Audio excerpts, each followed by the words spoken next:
Morning. Welcome to the Cal County Board of Commissioners September 7th meeting.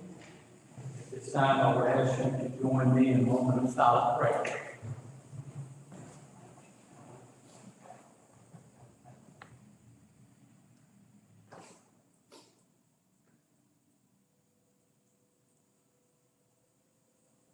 Amen. If you would stand, join us in pledge of allegiance. I pledge allegiance to the flag of the United States of America, and to the republic for which it stands, one nation, under God, indivisible, with liberty and justice for all.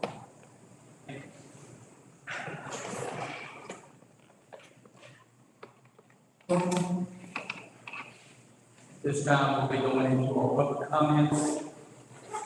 I will read those names off in order that they were signed up in this section.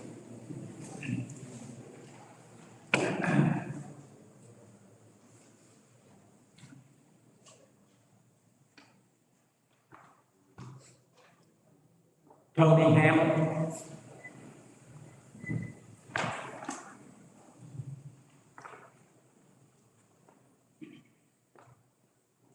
Morning. Morning. Appreciate you for the time. We're here today to ask for the board to consider addressing If you will state your name and address first, please. Tony Hamlin, 1276 Dollar Branch Road, Milton, North Carolina, 27305.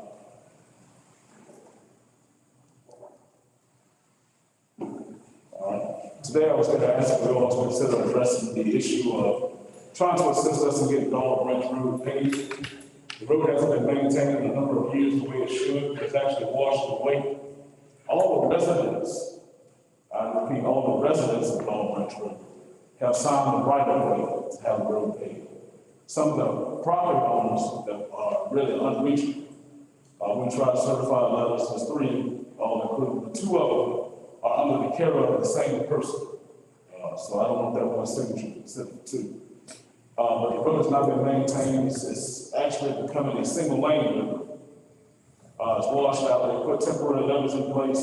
There are properties that are leading to the road, and we can't get maintained like we're supposed to. Also, there are trees leading into the road. Like I said, the road's not, the grass is growing into it. It's just becoming an unsafe place. The road floods almost an inch of shallow rain when we get it. We get a long period of rain, the road will flood, which makes it really, for 3/4 of the residents on the road, it's a residence. 3/4 of the residents on the road, it makes it very difficult, if not impossible, for some of them to get to a house without assistance. Such assistance being required, which creates a dangerous circumstance. For one, if someone needs medical attention or assistance, to get someone down there to them for the assistance that they need. But 2, even to get home after being at work or out and about becomes a difficult task, and it puts the residents in that area in kind of a dangerous situation. Because most of us, like I said, 3/4 of the residents on that road put in a predicament where we have to drive through the flood in order to reach our home. Like I said, we are asking the county commissioners to address this, at least assist us with the addressing of it. Find out what we can do. If we can't pay it, right off, maybe ask the Department of Transportation, can we get the billings put down? Which is the crushed up pavement from other projects that they've torn up to put down and just try to hold the road so it doesn't wash out so bad. We think that that would actually be a good countermeasure, short-term countermeasure to the project while we're waiting on the long-term countermeasure of the road being paid. We understand that takes prioritizing, budget movements and all that, but for some of the stuff that the county or the state's not actually using at the time, it's sitting in a scrapyard somewhere, we could probably use that to actually hold the road, because once we run over it, it'll act like pavement. Like I said, we won't hold much of your time. We just ask that you all will consider it, maybe in a closed session, see what y'all really help us out. And we do appreciate y'all taking the time to hear us. Thank you, sir. Thank you.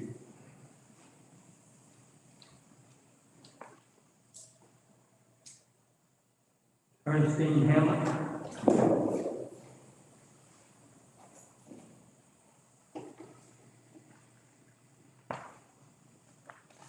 Good morning, Commissioners. I want to talk to you about 2 different topics this morning, one of them being Dog Branch Road. I am here today to ask the Board of Commissioners to approve the Department of Transportation to pave the unfinished Dog Branch Road. Dog Branch is decaying, it floods often during heavy rain. The State Department of Transportation has placed sandbags alongside the road near the bridge to assist with the flood. However, this is only a temporary solution for the flooding condition. There is an old barn condemned. It seems to be in or on the right of way, and the barn is slowly falling into the pathway of vehicles traveling in and out of Dog Branch. The barn is dangerous along with flooding conditions and needs to be removed. It is almost impossible for two vehicles going in the opposite direction to pass because this barn is in the road. There are numerous property owners and homeowners who are tax-paying citizens who agree with me. All property owners have signed the necessary petition for a right-of-way, which was provided by Jason Julian, whom I have talked with on numerous occasions. Jason Jordan is the district engineer for the Department of Transportation for Caswell County. Dog Branch needs to be paved for easier access for emergency vehicles such as the fire department, first responders, EMS rescue, as well as school buses.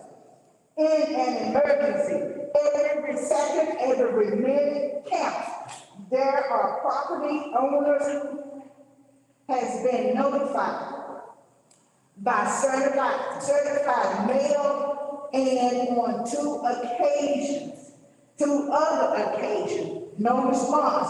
However, this is a highway safety issue that needs to be addressed for the property owners and the homeowners' peace of mind. Downtown Milton has a paved sidewalk with flashing pedestrian crosswalk lights and with painted yellow pedestrian stripes to protect the pedestrian while crossing the street.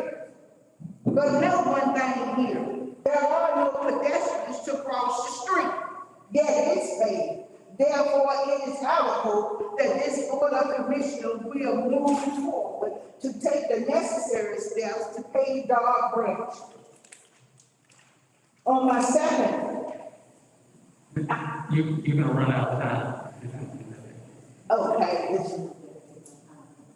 okay, on my second, I'm here to let the board know that at the last meeting, it was mentioned that the monument for Dr. Martin Luther King and E.L. Dillard be placed alongside of the Confederate monument. And in my opinion, this is insulting. However, I hope that the commissioners will remember why we're even having this conversation. On June 26, 2020, there was a proclamation. Can I go on?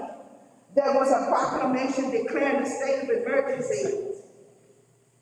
10 seconds. Okay, declaring a state of emergency for Caswell County and the town of Mansfield. Now, according to the, I'm gonna skip something. According to the Protection of Monuments, Memorial, and Works of Art, under the circumstances which the object of remembrance may be relocated by either of the following, and one being an object of remembrance for which a building inspector or similar official has determined poses a threat to public safety because of an unsafe issue. Now, the unsafe issue occurred on June 26, 2020. Your time is up. Thank you, ma'am. Thank you. David Corner. I'd like to pass my time over to Ms. Hammond, if it's possible.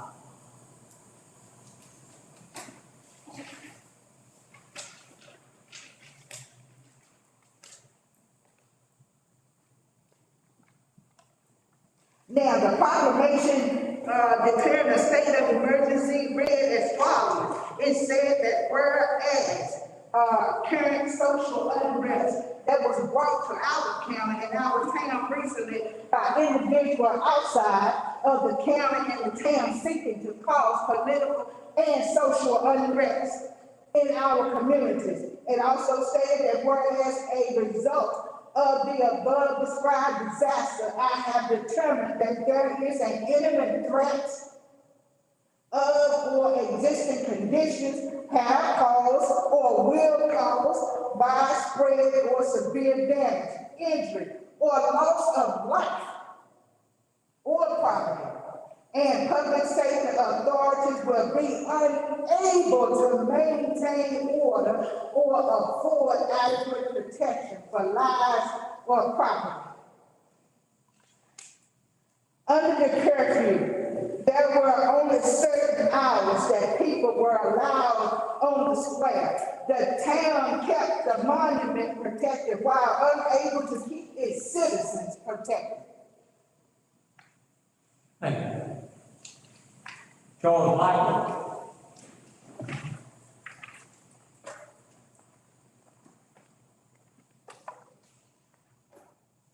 Good morning, Commissioners. My name is Charles Blackwell, and I reside at 190 Wall Street here in Yanceyville. With regards to the ongoing discussions concerning the relocation of monuments, I am extremely concerned that certain persons have chosen to suggest a compromise that would involve placing the statue of Dr. Martin Luther King Jr., Mr. N.L. Dillard, or any other prominent African American beside the Confederate statue instead of relocating it. Such efforts at compromise suggest tone deafness and an insensitivity to the arguments that have been raised during the past year concerning the need for relocation. I find such an attempt at compromise to be extremely insulting and think that it's offensive to almost all of the African American community and many of our white citizens as well. For those of you not already in those shoes, I can only hope and pray that you will allow yourself to be placed into the shoes of the sons and daughters of former slaves. It is only then that you might be able to understand how we feel about the glorification of Confederacy and white supremacy as symbolized by the statue. Now, stay in those shoes throughout the process of the deliberation. Now that you've done that, with respect to the plan to redesign the square, don't you think that it's time for a new Castle County to move forward into a bright future? As noted by one of the opponents to relocation, Caswell was one of the richest counties in North Carolina when Mass was the poorest. That former wealth was built on the backs of slaves, and the county has never been able to move forward from that dark period. The subsequent decline almost looks like the county has been experiencing a day of reckoning ever since the end of the Civil War. As one longtime resident noted to me last week, it's almost like the county has been cursed. In a related point, Alvin Foster, mayor of Yanceyville, made the following comment to you in his letter of October 19, 2020, and I quote, "I believe that our town and county will at best struggle to move forward in the future, with the statue being the focal point of downtown and our county seat," unquote. Consequently, it is of the utmost importance that you don't allow non-taxpaying individuals from Danville and other communities to threaten and intimidate you in influencing your decisions that will impact our youth and future generations of Castle County citizens. There is no doubt that we will continue to lobby for this project to redesign the square. Its implications for future economic development and for racial inclusiveness is too important for us to give up on its implementation. If it takes lawsuits to go all the way to the Supreme Court, we will not stop until this mission has been accomplished. Thank you. Thank you, sir.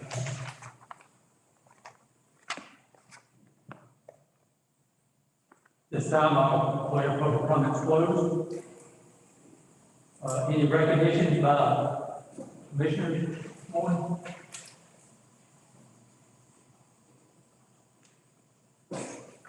Hearing none, we'll move on. Item number 5, approval of the agenda. Mr. Chairman, I'd like to have a public hearing scheduled for September 27th for the Southeast Quadrant zoning proposal. Okay, we'll put that number. Well, that's the action item. We'll put the number for you.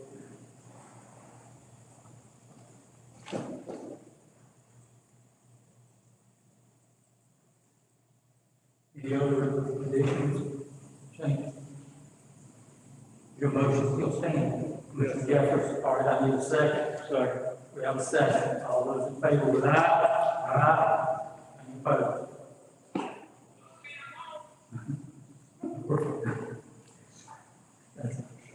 Approval of consent agenda, which is August 16th, regular meeting minutes, since that's all there. Is there any additions or problems with the regular meeting minutes of August 16th? We have a motion and a second. All those in favor, aye? Any opposed? Discussion items. Number 7, American Rescue Plan spending. Mr. Miller.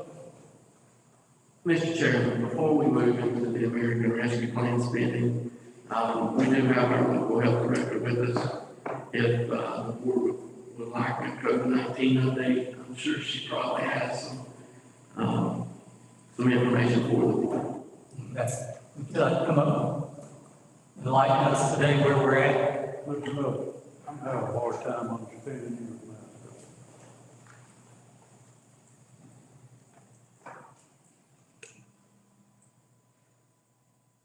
Good morning.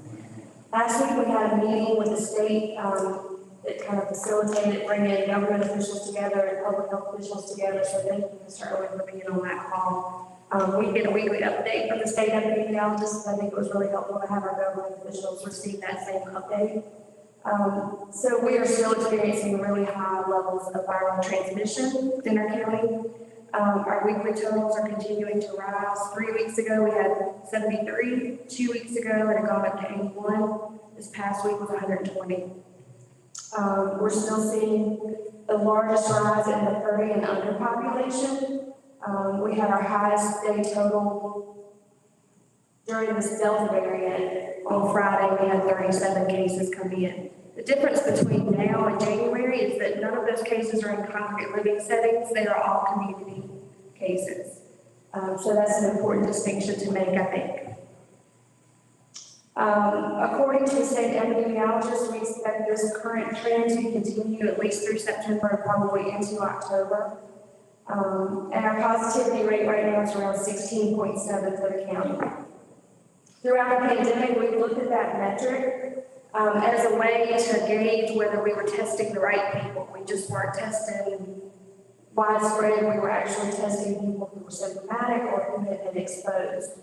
And we're still testing those people. But our testing volume is really high now. So for our positivity rate to be that high, that is yet again another indication that we are experiencing a high level of viral spread in the county as in keeping with the rest of the state. So our vaccination rate, I did also want to point out there's a shortage right now of rapid antigen test kits. That's at the manufacturer level. So our testing site at OptumServe at the health department does not currently have any rapid tests. And if you look in CVS, Walgreens, Walmart, places where you could readily buy your own tested home kits, you're not able to find them right now. Our vaccination rate is still hovering around 40%. We did hold a couple of the pop-up vaccine clinics out in the community that were well attended, I thought. And I just wanted to publicly thank Shady Grove United Methodist Church for letting us set up there. Lori Wren were working with us to help coordinate that. I think we vaccinated around 37 individuals at that site. And they were all first-time vaccine recipients. And so they did receive the $100 cash incentive for doing that. And then last Tuesday, we set up at Southern Castle Rotary Club. We vaccinated 81 individuals. And so we appreciate that organization's continued partnership with us as well. We went there for testing back in the beginning, and it was nice that they are continuing to work with us and let us come back for that. Just a word about vaccines, because I know that we're continuing to hear about boosters versus additional doses. So I just want to point out again, right now we are currently giving third or additional doses. That is for people who they're immunocompromised, their immune system is not as good as the general public, and so they need an additional dose to get them to the level of immunity that the rest of us have with the 2 shots. That is different from a booster. A booster shot means that your immunity is waning and you need a little push to get you back up to where you already were. So as we continue to move through the vaccination process, right now we are offering those third additional doses to people who have who are immunocompromised. And we'll continue to do that. Booster shots have not been approved by the FDA or the Advisory Committee on Immunization Practices. And we will not give third doses until we receive that approval through those organizations. At that time, we'll make an announcement, we'll open up our schedule, and we'll start providing those booster doses. There's still some back and forth whether they'll be 8 months or 6 months. But either way, we'll follow whatever the recommendation is, and we'll start vaccinating and making appointments at that time. No vaccine provider in the county right now is making any appointments for booster shots. It's all those third additional doses that those people need to get them to the level of immunity that will protect them the most. Beginning this week, we are opening a fixed vaccine site. We have rented space up at Goodwill, beside Goodwill, in that shopping center. And so we will move the OptumServe testing site up there in the next couple of weeks. And today we open a vaccine site that will have set hours of operation. We will allow people to make appointments, but appointments will not be necessary. So hopefully, if we have more vaccine available, we'll be able to increase our rate of vaccination for the county. The cash cards that we've been giving out, we've been participating in that incentive, officially went away August the 31st. However, we still have cards and they will allow us to continue to give them through September the 13th. So we will continue to incentivize people who come to get their first time doses and people who transport individuals to get their first dose through the 13th. And just a reminder, we still have Pfizer and Moderna. There's a shortage of J&J right now, so we have not been able to get any of that in the county, but we are trying to work with our providers outside of the county to share if they have any available. Regardless of vaccine status, I just want to make sure that we know we are still where we were in January, or we are back where we were in January. And I realize our baseline is not the same because we do have 40% who are vaccinated. We also have people who have been positive and have some immunity from that. But as far as our behavior and our practices, we need to be practicing the same things we were practicing in January. And that is a layered approach. And the reason that we do that is because one mitigation strategy by itself is not enough. Wearing a mask is not enough. Washing your hands by itself is not enough. But if you layer them, just like layering Swiss cheese, you're going to get more protection. So we want to make sure everybody's still practicing those 3 W's and still being very mindful of how you gather in groups with other individuals. Because this Delta variant is spreading a lot faster. And we need to make sure that we're doing the things that we need to do to protect ourselves and the ones that we love. Anybody have any questions? Yes, is there a particular age group you're seeing this Delta variant? It's still the 30 and under, and that's still where we saw the most vaccine hesitancy. With colleges and universities returning to school, with our kids going back to school, we're starting to see some increases. We have a really good partnership with Calhoun County Schools. They call me every day. School nurses and I are in constant contact, almost for every individual student situation. And we're closely monitoring the situation. So far, up until this week, who knows what this week is going to bring, we haven't been able to epidemiologically link any of the cases in the schools. So we have had positives in the schools, but we have been able to act quickly, quarantine students, and it doesn't seem to be spreading at school, which is good because we want to keep the kids in person and learning as much as we can. Are you seeing cases of those who have had received both shots? Are you seeing? We are. We have seen some vaccine breakthrough. What we're seeing though is that hospitalization and serious symptoms are not there for people who have been vaccinated, fully vaccinated, like they are for people that are unvaccinated. So the vaccine, even though, and my concern with the boosters and waiting for this approval is that we have seen some breakthrough in that early group of people that we vaccinated, which would have been, we started New Year's Eve, so which would have been January, and we're coming up on that, we're at that 8 months. And so our next group that we started vaccinating was the 65 and up. So I think the sooner they can make a decision about the boosters, the better off we'll be. Mr. Hall, you got it? Yes. Whether we call it a booster or a third shot, is there a downside to it medically? A downside to getting the third shot or not getting the third shot? To get it? I think if anyone has any questions, they should talk to their own primary care physician about the vaccine. So far as I've read in this study, there's no downside to getting a third shot. But I think if anybody has questions, especially about that third additional dose that you need to bump you up to the level of immunity that you need, you should talk to your primary care physician. Good folks around, I don't have any thoughts on that.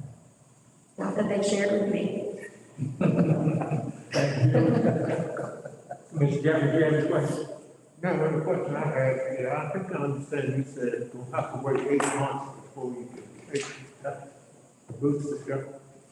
They're recommending that people they're kind of on the fence, either they're recommending that you have a booster 6 months after you were fully vaccinated, or 8 months after you were fully vaccinated, and we're not sure when that's going to happen. So if you were vaccinated in January, we're there. It would be time for you to go ahead and start getting your booster if they have been approved, but they have not been approved yet.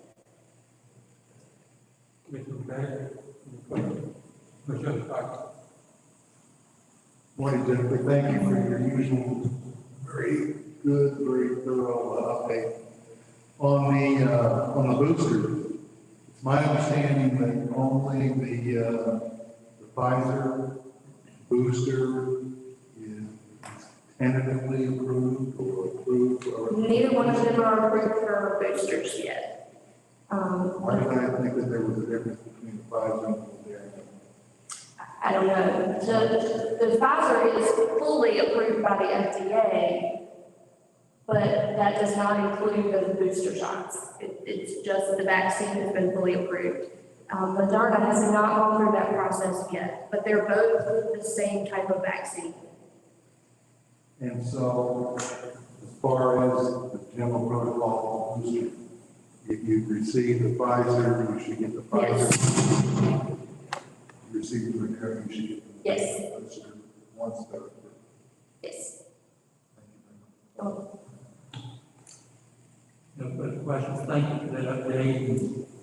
Please keep us informed and along your recommendations for our county. Thank you.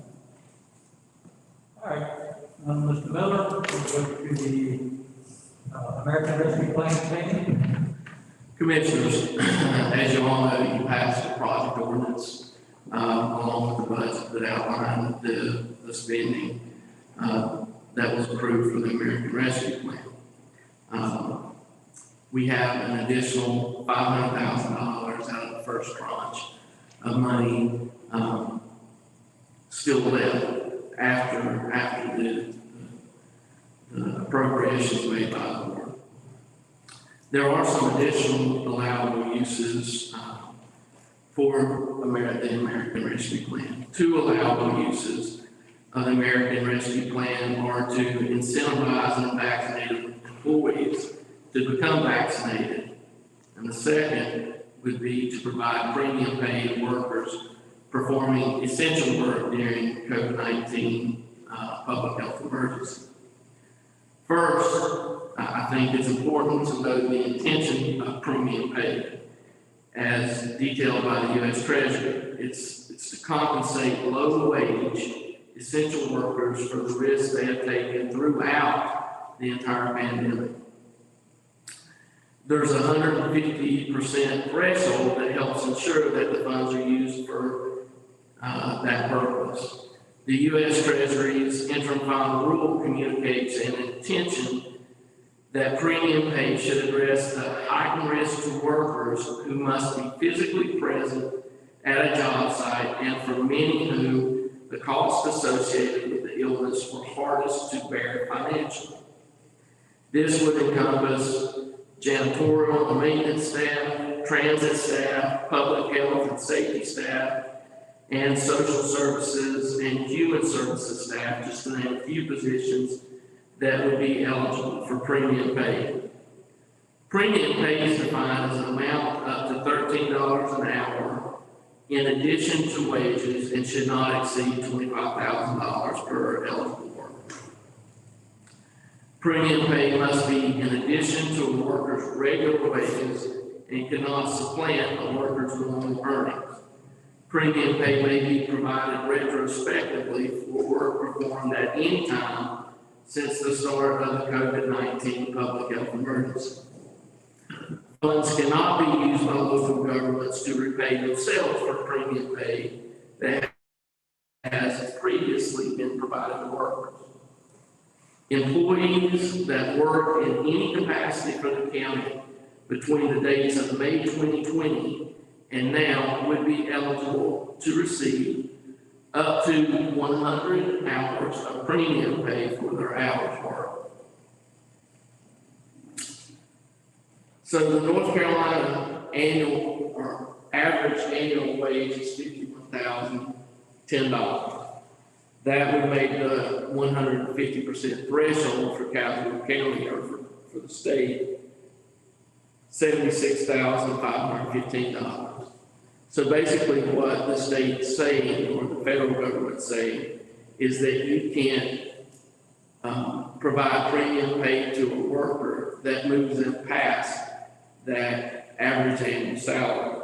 So backing the $76,515 up to $75,515 and below is the annual salary Caldwell County would look at and provide premium pay for eligible workers that are below the $75,515. If the board approves this and wants to move forward with it, it would cost the board approximately $250,000 of the remaining $500,000 in American Rescue Plan dollars that remain unspent. So now back to the first allowable use that I spoke about, the use of incentive pay for unvaccinated employees to become vaccinated. Recipients may use coronavirus state and local fiscal recovery funds to respond to COVID-19 public health emergency, including expenses related to COVID-19 vaccination programs. Programs that provide incentives reasonably expected to increase the number of people who choose to get vaccinated or that motivate people to get vaccinated sooner than they otherwise would have are an allowable use of the funds, so long as such costs are reasonably proportional to the expected public health benefit. So I think it's an allowable use for us to provide these incentives to the unvaccinated employees if they choose to become vaccinated. I'm happy to answer any questions you have about either one of these topics.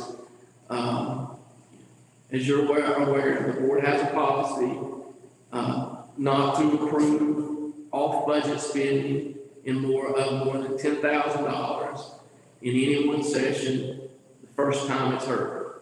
So it'll be back on your next agenda based on the discussions today if you choose to move forward with either or both of these programs. Any questions?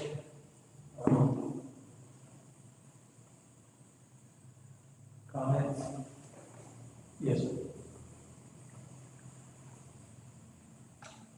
Mr. Miller, as we've heard, the boosters are not approved yet.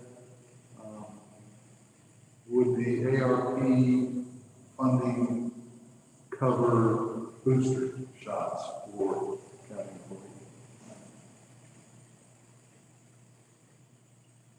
Once they're approved. No, I I don't think so. What's the charge for the booster?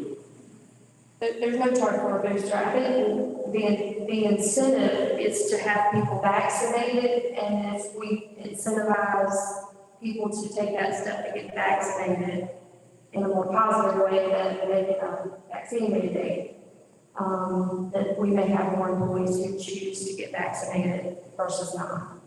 I'm sorry, I misspoke. I meant incentivize. For the booster. Well, what I'll say is, one thing we're not talking about are the employees that are already vaccinated, the employees that went out and got vaccinated to begin with, because that's what they chose to do. I think there's some creative ways to design an incentive program that rewards all vaccinated employees, that meet the alternative criteria being reasonably expected to increase the number of people vaccinated. One of those creative ways to do that is to create a targeted percentage of vaccinated employees for the local government. And then at that point in time, say that date is October 30th. At that point in time, if the county meets that goal, the vaccinated employees would then receive whatever incentive the local government offers. Does that make sense? Yes, but it doesn't answer my question.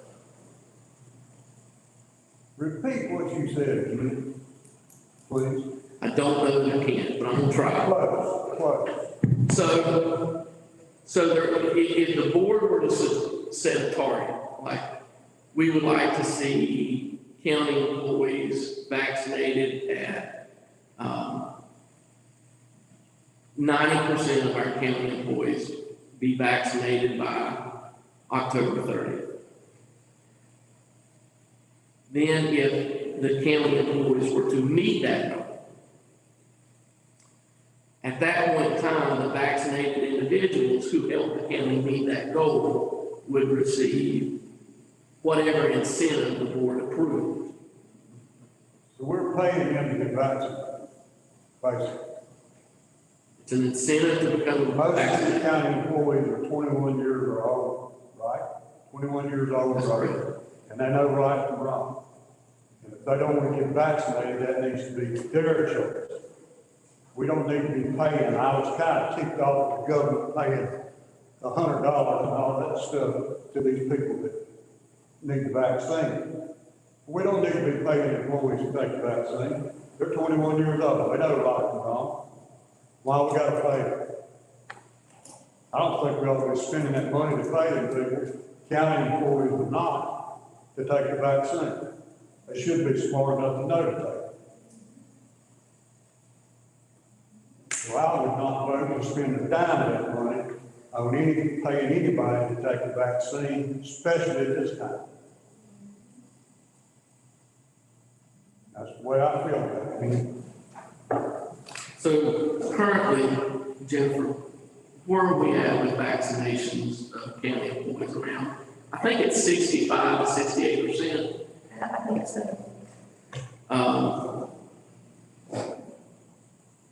The county average, I think you heard the health director say is about 40%. Did you see with the use of the cards? I hear we have some left over. Did you see an increase in?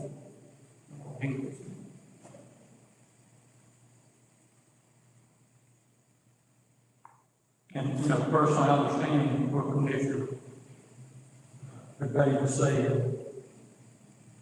I look at it a little different. Not that we're paying them, because they still have a choice whether or not they take it back. They have to take it back, even if offered a pound, not them have to take it. So I look at it just a little bit different because I'm looking down the road. I figure the more employees we have vaccinated, the safer our other employees are as well as staff, as well as citizens that come in deal with those employees. But I understand what you're saying, Commissioner McVeigh. I kind of agree in some aspects. I don't look at it necessarily as paying, they don't have to do it. But that's up to the. Well, if an individual decides they don't want to get the shot, and it's not good for the county, employees, or anybody else involved, then let them go. If you don't want to go along with the program and do what's right for everybody, let them go. I ain't paying nobody to take a shot. Did nobody pay me to take a shot? I ain't gonna do Any other comments or questions on this? Come back. Yes, sir. Comment. I further disagree with federal, state, or local governments paying anybody to take a shot during the pandemic. We commissioners are public servants. Our employees are public servants. And we should do what's necessary to serve the public safely. Now, I hear a lot of talk about my rights and this, that, and the other. This is not about individual rights. It's about public health. There's nobody getting paid to strap on the seatbelt, but it's required. There's nobody getting paid to put their children in child seats, but it's required. So I'm of the opinion that paying for shots is not appropriate. Now, I do believe that for those public servants and county employees that put their health on the line, I have no problem with premium pay. But there would have to be some provisions for that, I think. Because they are going over and above the call of duty during the pandemic. And I know the health department staff, the EMS staff that's out there working with citizens are going over and above the call of duty. So I would support premium pay, but I would not support any compensation for anybody to take a shot. The shot's already free. What more do you want? And just to comment to the two things you mentioned, though, what we have to remember about those two things you mentioned, wearing seatbelts and restraining the child, if you don't do those things, there are consequences if you're caught. There are penalties that are enforced. So it's a little different. It's a little different. It's not as different. If COVID-19 catches you, there are consequences. Yes, but you know, the law is not giving you a ticket for not having a You get paid for people 30 and under. Yeah, but you're not gonna get a ticket if you don't take the vaccine. Yeah, what's the difference? I'm just saying, it's a little different than what you mentioned. And I agree, I understand it. I don't like paying anybody to do those kind of things they ought to do or should do for their own health and welfare, number one, but for their family members and all too. So, but I understand. Yes, sir. Concern too. You gotta realize, talk about not paying. You know, sometimes you're gonna have to pay. I mean, think about it. The guy says, I pay, the money might make me take the shot. Certainly. But how many people could he give this disease to? Probably two if he don't take the shot. You know, one person paying might be the man that really got the infection. But, you know, I'm not gonna say that I disagree with paying. I mean, you know, I took my shot free. It was free to me. But the point is, a lot of people out there street because it's not doing it. And we got no law saying we can make people. So I'm not saying I'm gonna go against passing out someone to take the shot. So I think we got I'm an old man, you know, and I know that you know, I can come back quick as a young man. And I got a friend. But that's how I feel. I don't feel like we maybe not should pay. I don't know, anything to get them to take a shot. That's the name of the game. So anyway, we've got a good comment. You had any comments? Do we have two items that are open for discussion? One, premium pay, and two, incentive? That's correct. Which one are you looking at? Both? Oh. Okay. As far as premium pay, I agree with Commissioner Hall that county employees that are dealing with the public, putting their lives at risk, in doing so certainly makes sense to offer them premium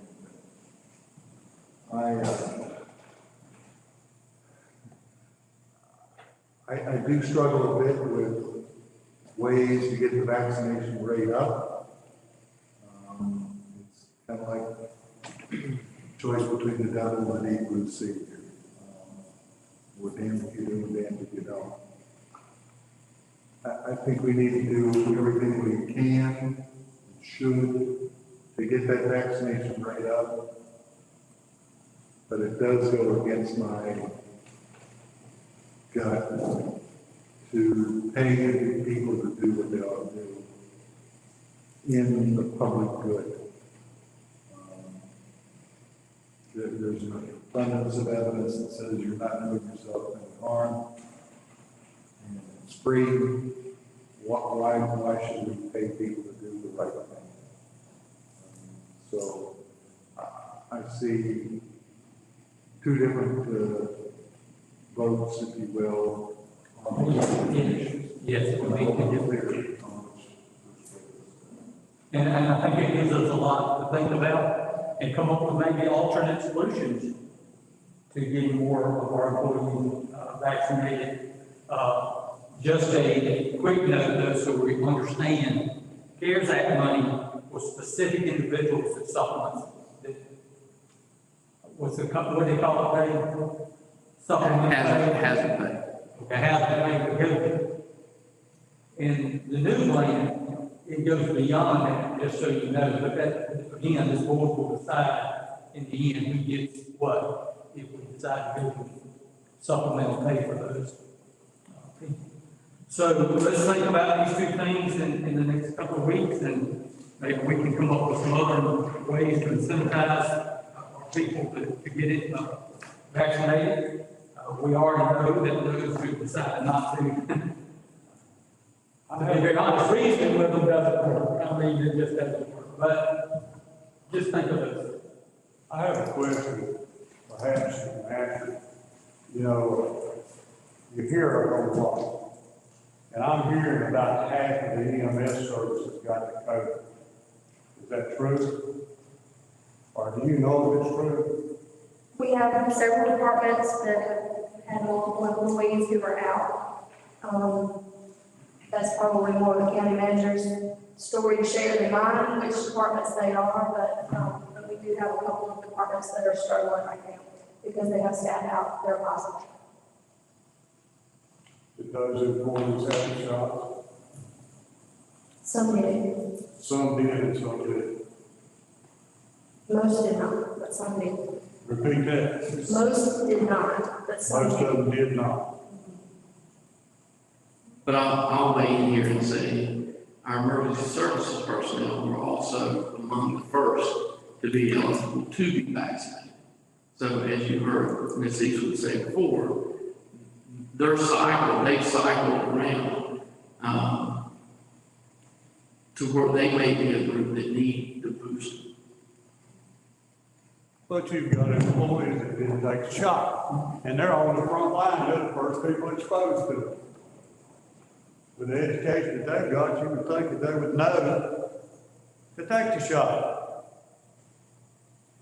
And there are some counties, I guess, that do not require employees to have shots. However, those that are unvaccinated, if I'm not mistaken, there are some counties that require them to be tested each week. There are counties requiring weekly testing for unvaccinated. And that would be a best practice, but as I just mentioned, there's a shortage of those antigen testing kits right now. Yes, Commissioner Hall. testing does not solve the problem. We got 3 or 4 mitigation measures that we need. Masking, name them out, washing your hands, social distance, and vaccination.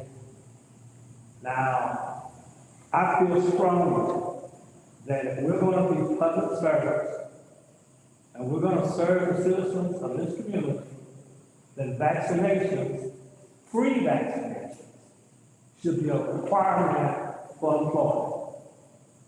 We've got to consider that. We can't just kind of kick the can down the road and talk about people's lives. It's not about us individually. It's about the citizens of Carroll County. And past that, the citizens of Carroll County is paid if we've got employees out sick. Are we not? Somebody's paying, we're paying sick leave or whatever it is. We're paying, lost opportunity to serve other citizens because they're not here. So we're gonna have to come to grips with this. You want to work in Carroll County? Give it a shot. I can't believe these frontline people are vaccinated. All right. Commissioner, so there's a great blog post written by Dan Jeffers with the UNC School of Government about vaccinations in the workplace for local government specifically. I'm happy to include a discussion at the next meeting and include her blog post as part of that discussion in the agenda packet. Yeah, I think we've got a lot to think about, and again, you have alternatives, and you have other issues about this that we need to discuss when we actually do that again. That would be the time to bring those items up. Any other questions or comments before we leave this item?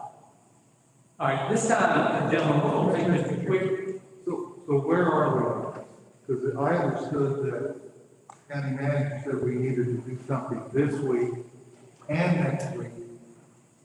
Or can we let it ride? Oh, no, it can come back on your next agenda. There's no problem with that. So after hearing the discussion that I've heard today, what I plan to bring back to the board is premium pay for employees and a discussion on mandatory vaccinations for county employees with the blog post from Diane Jeffers. Okay, and I would add to that premium pay for frontline employees. Well, the frontline employees are definitely included as part of the employee base that can receive. Can receive. I would add that only applies to vaccinated frontline employees. That'll be the discussion before we ever make that vote on that. All right, we're going to take just a quick recess. Don't mind. We're now set back in session. We'll move on to our next item. Action item number 8, solid waste equipment agreement. Commissioners, in your agenda packet, please find the master lease agreement for the solid waste equipment identified in our last meeting. As you look through the agreement, we would ask that the agreement be approved subject to county attorney approval. You can see as you look through the agreement, the interest rate is 3.564. The total lease amount is $237,335. And you'll see there's a schedule for payments. It is a 4-year lease. The term is 4 years, as directed by the board in our last meeting. Any questions? Comments? If none, what's the pleasure of the board? Have you had an opportunity to operate one of these pieces of equipment? Yes, sir. Last week we went up to see the equipment in Greensboro. So you did get an opportunity? Yes, sir. Do you think this is what we need? Yes, sir. We can get that place cleaned up soon as we get it. How soon can you get the piece of equipment if we pass it? About 6 weeks, so How long? about 6 weeks, we're looking at the end of October by the time we get it here and get the attachment on it. I would suggest if we pass this, that you call in people and tell them to get it on down there pretty quick. You ain't gonna be able to get in down there for the last time I was down there and seen what piled up. I think you can push getting this piece of equipment, and if you need some help, you call me. Yes, sir. The equipment is in Greensboro, just getting the attachment. I'm sorry? The piece of equipment is set in Greensboro. If y'all approve it, they're gonna hold it for us. Tell them to send somebody out. You're getting in a situation down there where you need it now. Yes, sir. And also, if we approve it, see if we can go ahead and get, I assume we will have training for all our employees that would operate that. Yes, sir, that's right. Commissioners, I'll just add, the extended warranty is not included in this price. We're happy to give that to you now and bring it back at a later date. But the main thing that we need today is, if you plan to approve this, is the approval of it. Extended warranty is not in this. No, that, there is warranty Right. in this, but the extended warranty that you asked about at your last meeting is not included in this price. The regular. I think it's an additional $10,000, is that correct? What? 7,000 for 60 months, 7,500 hours. And how many hours is on the regular warranty? 3?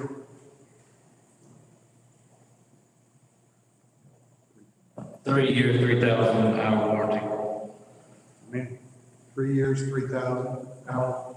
Correct. how many hours you put on it in a year? About 1,500. So, as I said, we're happy to bring the extended warranty back to you at your next meeting. What's important today is knowing which direction the board's going to take with this specific equipment. Well, my thought feelings are you run it till the warranty runs out. Since it's leased, and you get another one with warranty. All right. Motion to approve. Second. We have a motion to approve the solid waste equipment agreement and a second. Any other discussion, comments? Hearing none, all those in favor with aye. Aye. All opposed? Motion carries unanimously. Commercial card solutions, Mr. Miller. Commissioners, so with commercial card solutions, I'm going to refer to this as a P card program. That's the way I've known these programs to be named in the past. So it's easier for me to call it a P card program than a commercial card solution. So first, this program is available to the county at no cost to the county. The merchant fees are paid by the recipient, not the user of the card. And the county, in this case, would be the user of the card. So we don't pay anything for this program.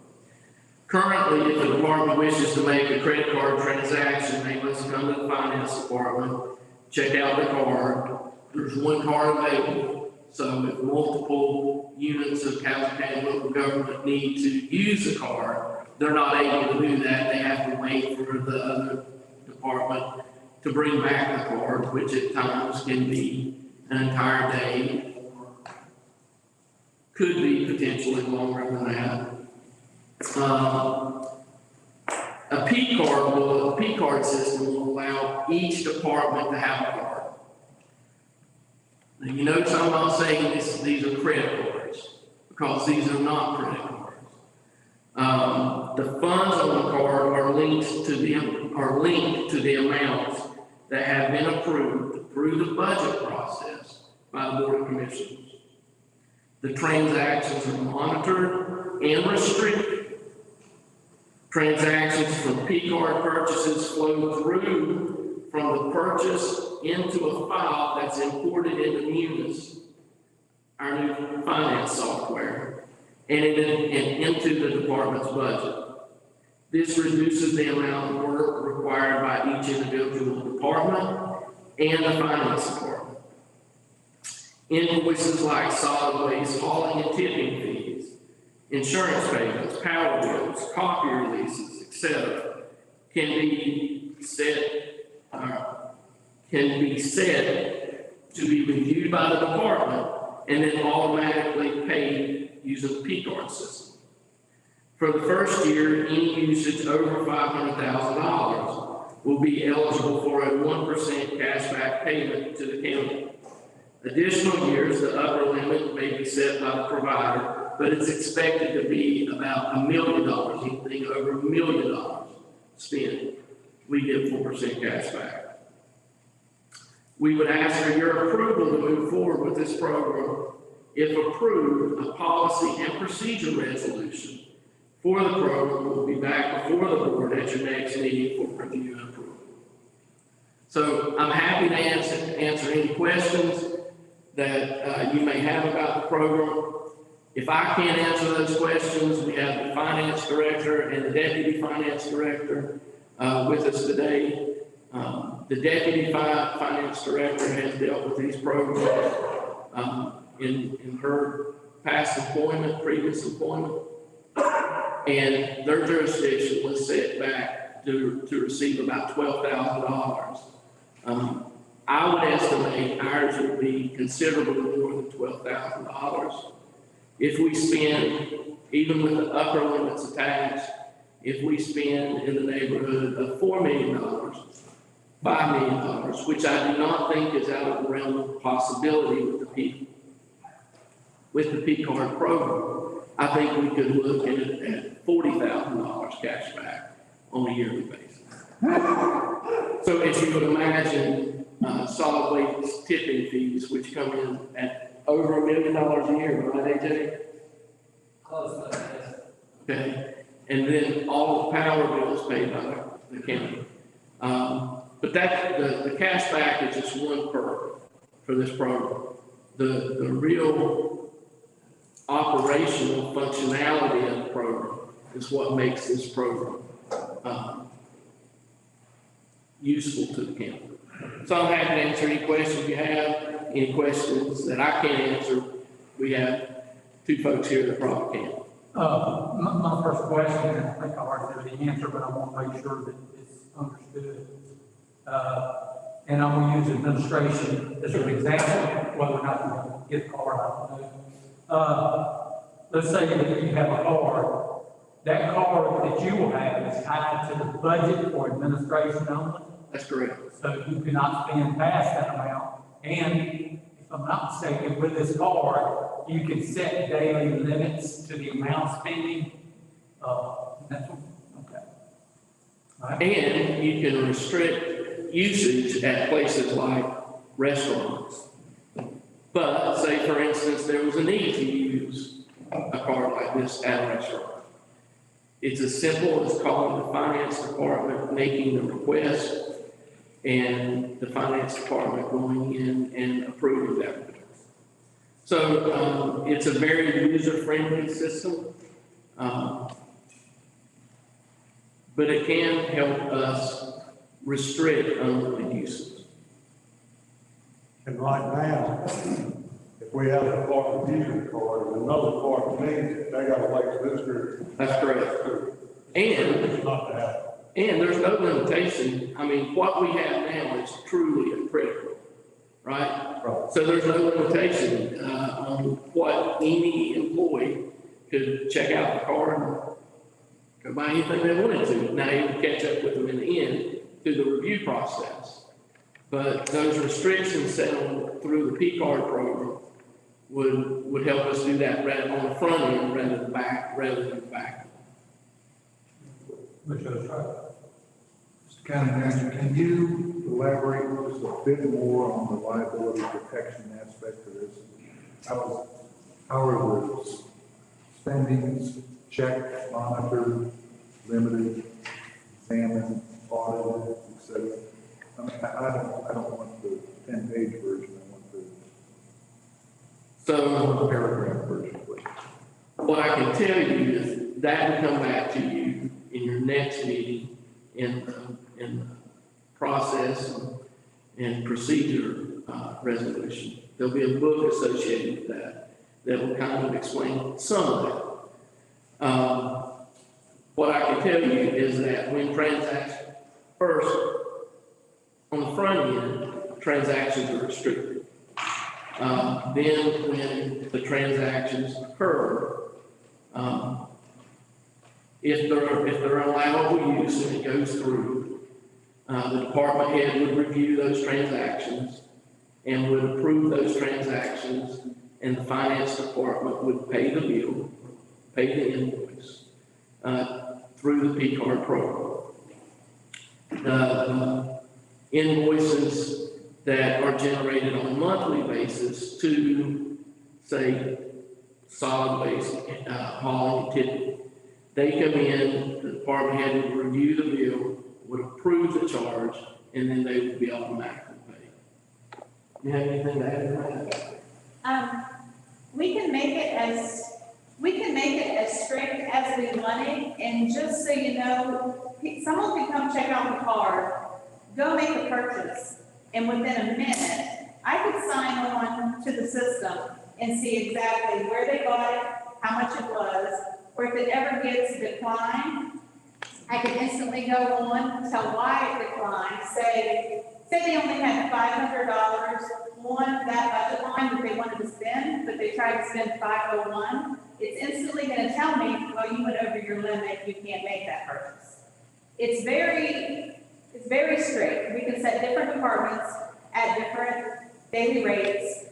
We can set it to where they can't make a purchase over $1,000 without permission.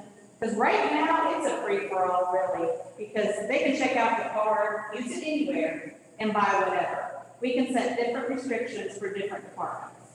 So it's very, very secure. Thank you. You can set limits. Have you got a plan for setting those limits? That will come back to you, and it's different. It may be different for each department. And that'll come back to you in your resolution and the procedure manual. That'll be back to you at your next meeting. And you really had me okay with this until you highlighted the fact that this is integrated with units. Well, I thought that's what the board was striving towards, is having everything integrated. Yeah. To be able to integrate together and flow through. To a fully functional unit system, which. It'll be a good thing. My concern is I've heard many times that, well, department heads don't know how to work units. It's timely, it takes time, we don't know how to. We have training scheduled for department users later this month. By our finance staff in September 21st, 22nd, we're training different departments on different topics in Munis. But the P-card system will take some of their Munis work away from them because of the onboarding. So it will make their Munis life easier. So going in and scanning, hauling and tipping bills and things like that will be a thing, right? Any questions? Comments? Motion to approve. Second. We have a motion and a second to proceed with this process, because we'll have a resolution before next time. Okay? So, any other questions, comments? Hearing none, all those in favor, aye. Aye. Any opposed? Carried unanimously. Debt book quote and order form, Mr. Miller. So Commissioners, Cascade 7, for specifically leases, establishes a uniform approach to accounting for reporting leases based on the principle that all leases are in substance financing. Lease accounting is no longer based on the arrangement's classification as either capital or operating. That's the way we've done it in the past. we classify them as capital or operating leases.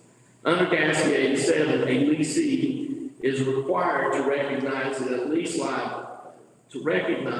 liability and an intangible right to use the lease asset. And a lessor is required to recognize a lease receivable and a deferred inflow of resources, thereby enhancing the relevance and consistency of the information about government's leasing activities. The agreement that you have in front of you today helps Castle County local government compile all these data, classify all these data, and report all these data timely and accurate. This is a requirement of our audit beginning this year. Many jurisdictions have hired additional staff to work on nothing but the GASB 87. Without the third-party agreement complying with GASB 87 would be a monumental undertaking for our local government staff. Debt book will also allow Castle County local government to organize and report our debt in a more organized and timely fashion. Kind of the way Davenport helps us manage our debt now, or at least view our debt, we'll be able to do that internally with the assistance of debt.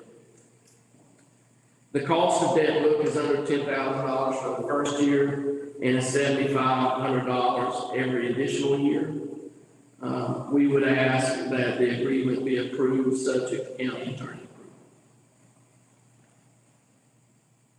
Questions? Yes, Commissioner Hall. Did you say GASB 87 is effective this year? Yes. Starting 1 July 21. July 1, that's correct.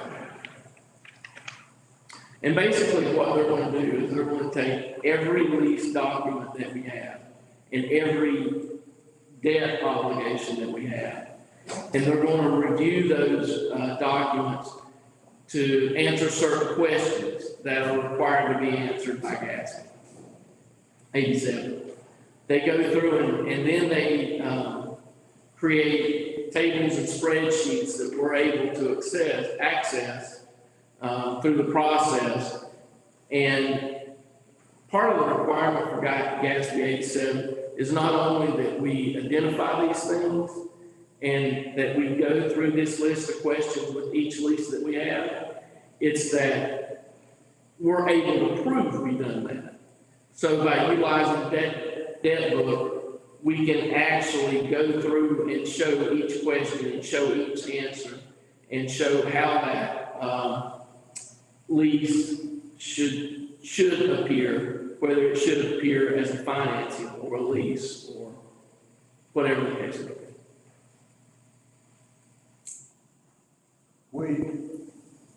We are leasing more stuff, We are. but a year or so ago, we spent how much on bringing up financial software? $100,000. Correct. And then this is gonna cost us $10,000 the first year.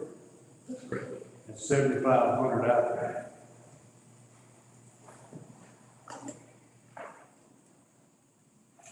My point being, we spent $100,000 on the program for finance to bring it up to date. And hopefully it would work for a while. And now it won't do this. It's not configured to do this.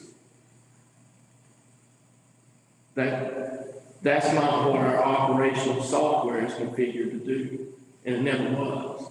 This is a completely different service. This is currently done manually. No, it's not currently done. It's done currently manual on the front end, and then never done again.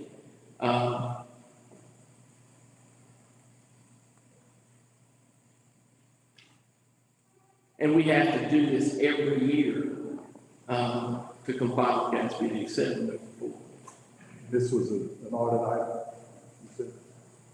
No, as we move through the audit, the auditors made us aware of GASB 87 and told us the horror stories that other jurisdictions were having trying to implement this the process to comply with Gatsby 87.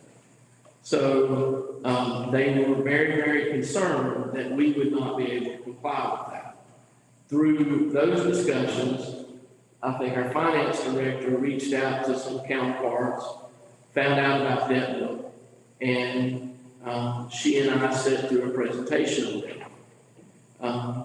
And through the presentation, we both came to the conclusion that this would not only help us meet the obligations we have under Gatsby 87, but it would also help us manage our debt as a county better. Do you have anything to add? I would just say that in talking with other counties, we did check with our auditors to see if this was something that they would possibly be able to handle for us. But they said that they did not do that. We would have to outsource it. And I have been in touch with 3 other counties surrounding us, and all 3 of them are using debt books. And then in speaking with our auditors, it was probably about 20 to 25 other counties that are using debt books for this program. So that's why I thought it would be a good idea to look into it. So what I'll ask, well, So, what we have is something that's required for us to do, and our choice is either we can do it through this software, or without a doubt, I believe we would have to hire additional staff to get this, have this done. Our staff cannot do this. And I think $7,000, $8,000 a year is a lot cheaper than other staff to do this. So I will go back to something Mr. Hall has preached for years. We didn't prepare in the beginning when we bought the other software for anything like this. Mr. Hall, we may not have prepared, but just as a general information, Gatsby is a series of accounting requirements that are imposed upon organizations periodically. Over the years, when we had to deal with Gatsby situations, either we didn't do it, we got dinged in the audit, and the auditors did it, and they charged extra. The auditors are backing off, most CPAs are backing off doing your accounting work, then expressing a recommendation about what they did for you. I think that, I don't know the reason behind GASB 87, because I haven't stayed up with the GASB announcement. But technology is probably the best way to move forward. Now, what will happen if we try to hire a staff person? It would probably take the first year in education. There'll be a big learning curve because you got to understand gas. So there'll be a big cost sending people to gas school or whatever school you have to go to learn this stuff. It's one of those things that I think we're going to constantly be hit with by these accounting organizations that makes these pronouncements. And we have to kind of be flexible in our thinking as we try to deal with it. This will probably be the most economical approach. And this just became required, correct? So it's kind of hard to. That's right. The state does this, the federal government does this, they hand down mandates. You can't guess the future. So these are some things that come up that are required that we have to do. So I agree. I think software is the best way for us to go. Any other questions? Hearing none, I need a motion. I'll make a motion to proceed. I'll second that, Mr. McVeigh. Thank you, sir. We have a motion and a second. Any other comments, questions? All those in favor, aye. Aye. Any opposed? Motion carried. Thank you. Number 11, legal services agreement, Mr. Miller. Commissioners, you'll see in your agenda packet the proposed legal services agreement for this fiscal year. The retained and hourly rate are the same as the previous fiscal year. We will probably need to increase both the hourly rate and the monthly retainer next year due to the increased cost of business and providing legal services. In the future, we may will consider moving to a type of flat fee engagement. At that point in time, to provide predictability in fees. There's an updated range for paralegal services and fees this year to reflect the current rates for corporate and real estate paralegals for Kenny and Craig. Although I'll say that that'll have minimal impact on us because we usually do not use the paralegals. And Brian usually is the one taking care of our business. So the agreement was also updated to reflect the attendance at board meetings by Zoom. I'm happy to answer any questions you have. The county attorney is on Zoom with us today. He's able to answer any questions you have, but we would ask for approval of this legal services agreement. Are there any questions for Mr. Miller or our attorney? Fair?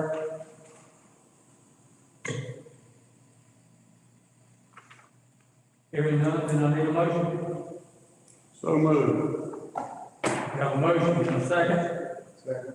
And a second. Any other comments or questions?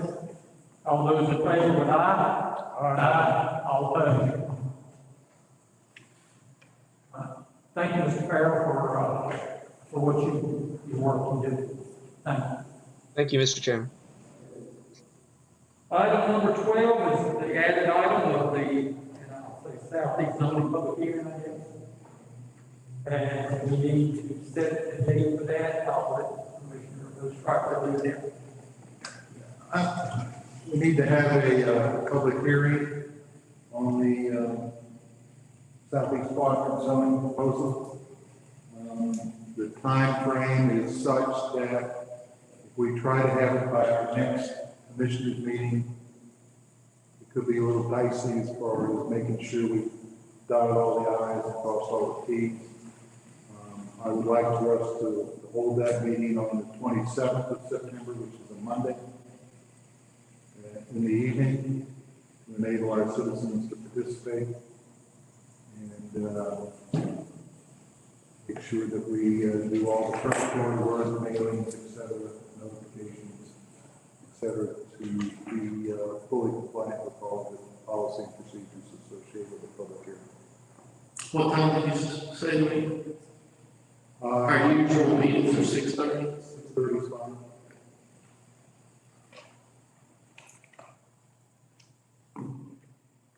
Any questions, comments? Mr. Chairman, I have one question for Commissioner Ostriker. I know you also liaise with the planning board. Do you expect to have the planning board recommendation back by that public hearing date? We do have. I believe we have it back already. Wonderful. Thank you. I'd like to have a copy of that in a hard copy for us today. I'd like everyone to get a copy.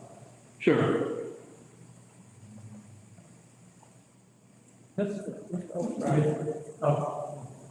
She's suggesting the 27th.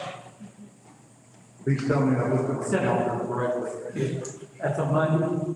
Yeah, but we meet Monday before that. That's correct. I think there's a question of whether or not we can get all the statutory requirements done. Is that correct? That's correct. That are required for this particular year. I thought I understood him to say he would like to get it in before the next meeting. I said I didn't think we could have all the steps done with 100% assurance before. Okay. Sorry to be confusing. we just do a consensus on this. I don't think we need to do that's our resolution or vote. Any issues with having, this on September 27th at 6:30 p.m.? Nope. There are no objections, so we'll set that public hearing that day in time. All right, county manager's update. Commissioners, at this point in time, I don't have any updates for you. I'm happy to answer any questions you may have about any subject you may have. Hearing none, thank you very much. Thank you. Commissioner comments? Anybody? Yes, I'd like to make a comment, especially considering the action items that we handled today. I stopped in the finance office last week, and I tried to ask a quick trick question.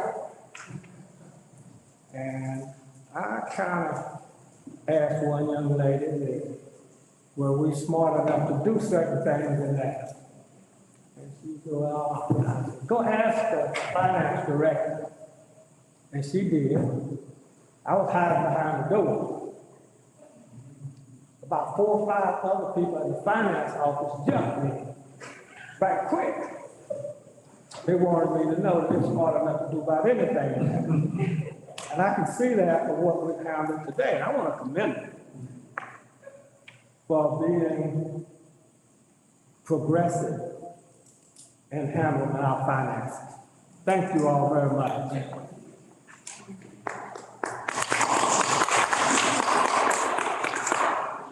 And along with that, we know Commissioner Hall, our NCACC, does an innovative awards for counties that come up with different programs.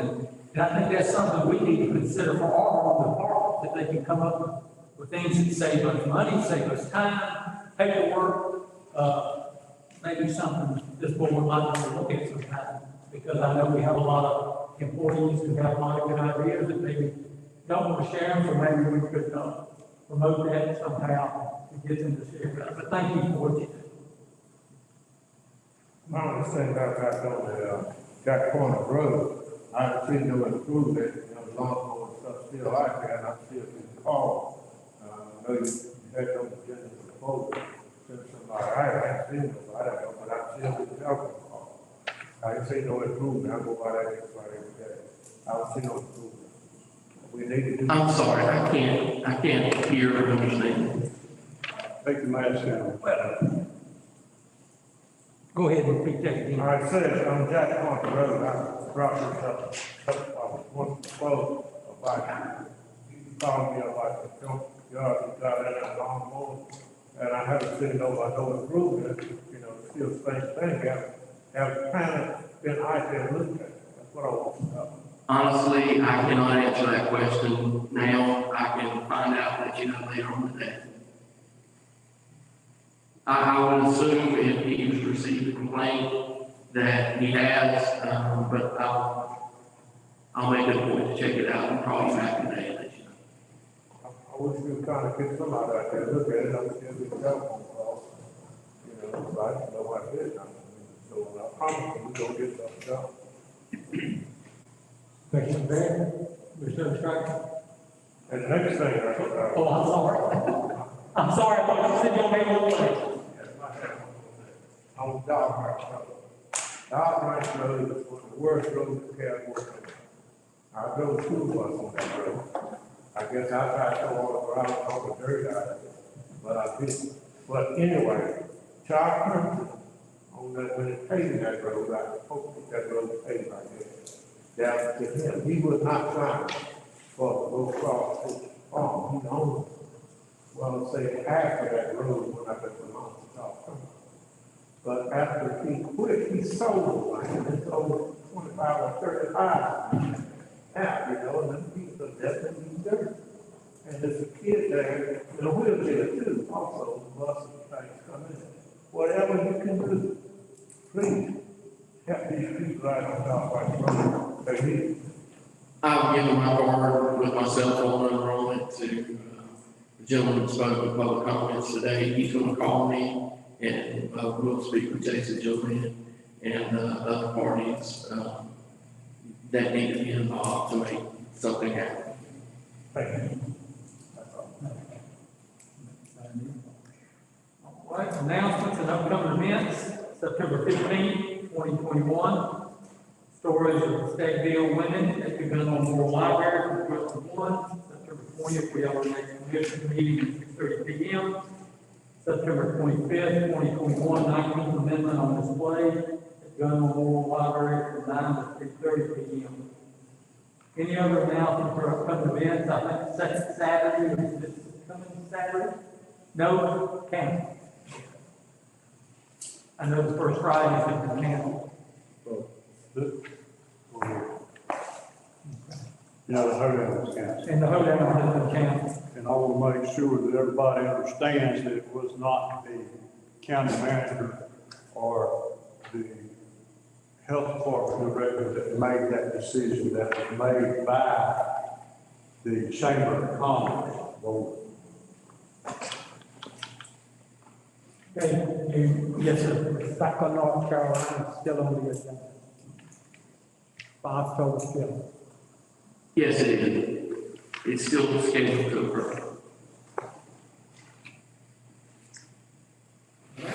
Other events, we need a motion to go into closed session. I'll make the motion from closed session, consult with attorney and boards for retained by the public body in order to serve the attorney-client privilege between the attorney and public body. The privilege is hereby acknowledged by NCGS 143-318, period 11, parentheses 3, and to consider the qualifications, competence, character, condition of employment of an employee, which is hereby acknowledged in CCBOC 143-318, period 11, parentheses 8, parentheses 6. Need a second. All in favor, with aye? Aye. Motion carries. We now sit in closed session. Take a